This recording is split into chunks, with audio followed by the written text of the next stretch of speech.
Hi കുഞ്ഞുങ്ങളെ, ഇന്ന് നമുക്ക് നിങ്ങളുടെ എ ഫ്രണ്ട് എന്നുള്ള പോയം ഒന്ന് നോക്കാം. കൂട്ടുകാരില്ലേ, എല്ലാവർക്കും ഉണ്ടാവില്ലേ കൂട്ടുകാർ?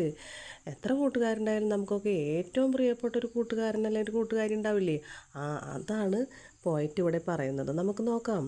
എ ഫ്രണ്ട് ഒരു കൂട്ടുകാരൻ അല്ലെങ്കിൽ ഒരു കൂട്ടുകാരി ആണ് വൺ ഒരുവനാണ്. ഹൂ സ്റ്റാൻഡ്സ് ടു ഷെയർ അവൻ നിൽക്കുന്നു. ടു ഷെയർ ചെയ്യുവാനായിട്ട് എന്ന് വെച്ചാൽ അവൻ നമ്മളോടൊപ്പം നിൽക്കുന്നു. ടു ഷെയർ ചെയ്യുവാനായിട്ട് എന്ത്?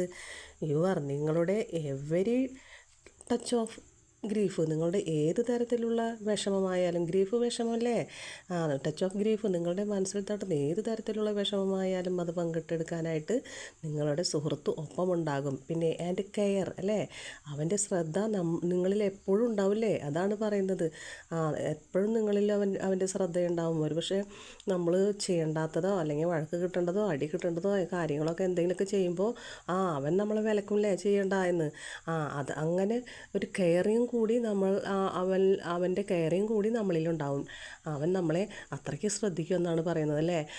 ഹീ കംസ് ബൈ ചാൻസ്, അവൻ വരുന്നു ബൈ ചാൻസ്, നനച്ചിരിക്കാതെ അല്ലെങ്കിൽ വിചാരിച്ചിരിക്കാതെയാണ് അവൻ നമ്മളുടെ ഫ്രണ്ടായി വരുന്നത് അല്ലേ.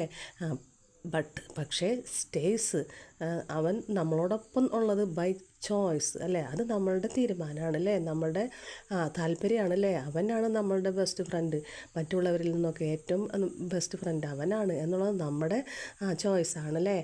അതാണ് പറയുന്നത്. പിന്നെ യുവർ പ്രൈസസ്, നിങ്ങളുടെ പുകഴ്ത്തലുകൾ എന്ന് പറയുന്നത് എന്താണ്? നിങ്ങൾക്ക് നല്ല മാർക്കൊക്കെ കിട്ടി അല്ലെങ്കിൽ നിങ്ങൾ പല ആക്ടിവിറ്റീസുകളിലൊക്കെ പങ്കെടുത്ത് നിങ്ങൾ സമ്മാനമൊക്കെ കിട്ടുമ്പോൾ നിങ്ങളെ പുകഴ്ത്തില്ലേ, അഭിനന്ദിക്കില്ലേ. അങ്ങനെ എല്ലാവരും അഭിനന്ദിക്കില്ലേ. അതിൽ തന്നെ ഹീസ് ക്യുക്ക്, അവനാണ് ഏറ്റവും പെട്ടെന്ന് ടു വോയ്സ്, എല്ലാവരും അഭിനന്ദിക്കുന്നതിനേക്കാളും മുന്നിൽ ഏറ്റവും ആദ്യം നിങ്ങളെ അഭിനന്ദിക്കുക അവനായിരിക്കും, നിങ്ങളുടെ ബെസ്റ്റ് ഫ്രണ്ടായിരിക്കും അല്ലേ. അതാണ് പറയുന്നത്. പിന്നെ no grievous fault or passing whim. Grievous എന്ന് വെച്ചാൽ എന്താണ്? മനസ്സിന് വിഷമം ഉണ്ടാക്കുന്ന ഫോൾട്ട്, തെറ്റ്. അതായത് നിങ്ങൾ നിങ്ങളുടെ കൂട്ടുകാരനോട് ചെയ്യുന്ന തെറ്റ് പല കാരണങ്ങൾ കൊണ്ടല്ലേ. ചിലപ്പോൾ നമ്മൾ വിചാരിക്കേണ്ടതൊക്കെ ചിലപ്പോൾ നമ്മൾ കാരണം നിങ്ങളുടെ ഫ്രണ്ടിൻ്റെ മനസ്സ് വിഷമിക്കാം. അല്ലെങ്കിലോ ഓർ പാസിംഗ് വ്യൂ, ഇനിയിപ്പോൾ ചെറിയ കാര്യങ്ങളൊന്നും ആവില്ല. ചിലപ്പോൾ നമ്മൾ തിമർക്കലൊക്കെ അല്ലേ നമ്മുടെ സ്കൂൾ കാലഘട്ടമൊക്കെ അല്ലേ. അപ്പോൾ നമ്മൾ ഒന്നും ചിന്തിക്കാണ്ട് അതിര് കടന്ന വിം തോന്നുന്നത് ചെയ്യുക എന്ന് വെച്ചാൽ തോന്നിവാസം അങ്ങനെയായിട്ടായാലും നമ്മളുടെ ഫ്രണ്ടിൻ്റെ മനസ്സിനൊക്കെ ഒരു പക്ഷേ നമ്മൾ വേദനിപ്പിച്ചിട്ടുണ്ടാവാം അല്ലേ. ചിലപ്പോൾ അങ്ങനത്തെ സമയം ഉണ്ടാവും അല്ലേ. അതൊന്നും വിഷയമല്ല. അങ്ങനെയുള്ള ഒരു കാര്യത്തിനും ആക്കാൻ കഴിയില്ല അവനെ എനിമി ഓഫ് ഹിം. ആക്കാൻ കഴിയില്ല ആരെ? നിങ്ങളെ എനിമി ഓഫ് ഹിം, അവൻ്റെ ശത്രു നിങ്ങളെ ആക്കാൻ കഴിയില്ല എന്നാണ് പറയുന്നത്. അതാ വെച്ചാൽ no grievous fault or passing whim can make an enemy of him. ഇങ്ങനെയുള്ള കാര്യങ്ങൾക്കും അവനെ നിങ്ങളുടെ ശത്രുവാക്കാൻ കഴിയില്ല എന്നാണ് പറയുന്നത്. പിന്നെ ആൻഡ് എങ്കിലും യുവർ നീഡ്, നിങ്ങളുടെ ആവശ്യം ആണെങ്കിലും ഗ്രേറ്റ് ഓർ സ്മോൾ, നിങ്ങൾക്കുള്ള ആവശ്യം, നിങ്ങൾക്ക് എന്തെങ്കിലും ആവശ്യങ്ങളൊക്കെ നേടാനുണ്ടാവില്ലേ. അത് ഗ്രേറ്റോ അല്ലെങ്കിൽ വലുതോ ഓർ സ്മോൾ ചെറുതോ എന്തുമായിക്കൊള്ളട്ടെ, ഹിസ് സ്ട്രെങ്ത്, നിങ്ങളുടെ കൂട്ടുകാരൻ്റെ സ്ട്രെങ്ത് ബലം, ഈസ് യുവേഴ്സ്, അത് നിങ്ങളുടെയും കൂടിയാണല്ലേ. നമുക്ക് പറ്റാത്തതാകുമ്പോൾ അവനൊപ്പം നിൽക്കില്ലേ അത് നേടിയെടുക്കാനായിട്ട്. അതുകൊണ്ടാണ് അതങ്ങനെ പറഞ്ഞത്. ത്രൂ ഔട്ട് ഇറ്റ് ഓൾ, അത് ഉടനീളാണ് എന്ന് വെച്ചാൽ ഇടയ്ക്കും തലയ്ക്കൊന്നല്ല, അത് എപ്പോഴും ഉണ്ടാവും എന്നാണ് പറയുന്നത്.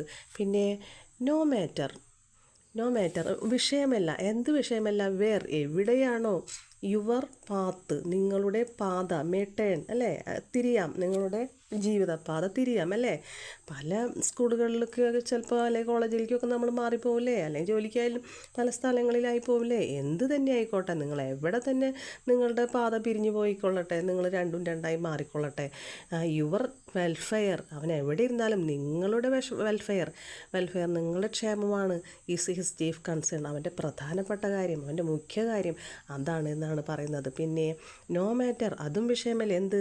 What your dream may be, നിങ്ങളുടെ സ്വപ്നം എന്ത് തന്നെ ആയിക്കൊള്ളട്ടെ, അങ്ങനെ ഉണ്ടാവുമല്ലോ, നമുക്ക് ഇന്ന ആളാവണം അല്ലെങ്കിൽ ഇന്നത് നേടണം എന്നുള്ള സ്വപ്നം എന്തുമായിക്കൊള്ളട്ടെ, ഹീ പ്രൈസ്, അവൻ പ്രാർത്ഥിക്കുമല്ലേ യുവർ ട്രയംഫ്, നിങ്ങളുടെ വിജയത്തിന് വേണ്ടി. അത് സൂൺ ടു സീ, പെട്ടെന്ന് തന്നെ നിങ്ങൾക്ക് വിജയമുണ്ടാകട്ടെ, അത് കാണാൻ പറ്റട്ടെ എന്ന് അവൻ പ്രാർത്ഥിക്കുമല്ലേ.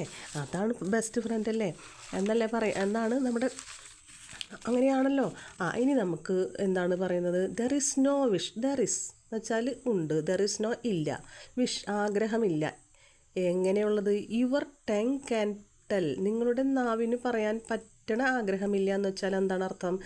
നിങ്ങൾക്ക് പറയാത്ത ആഗ്രഹങ്ങൾ ഒരു പക്ഷേ ഉള്ളിലുണ്ടാവില്ലേ, ഇല്ലേ? പല ആഗ്രഹങ്ങളും ചിലപ്പോൾ അത് പുറത്തേക്ക് പറയാൻ നമുക്ക് പല ബുദ്ധിമുട്ടുകളുണ്ട്, നമുക്ക് അങ്ങനെ പറ്റില്ല എന്ന്, അങ്ങനത്തെ ആഗ്രഹങ്ങളുണ്ടാവും.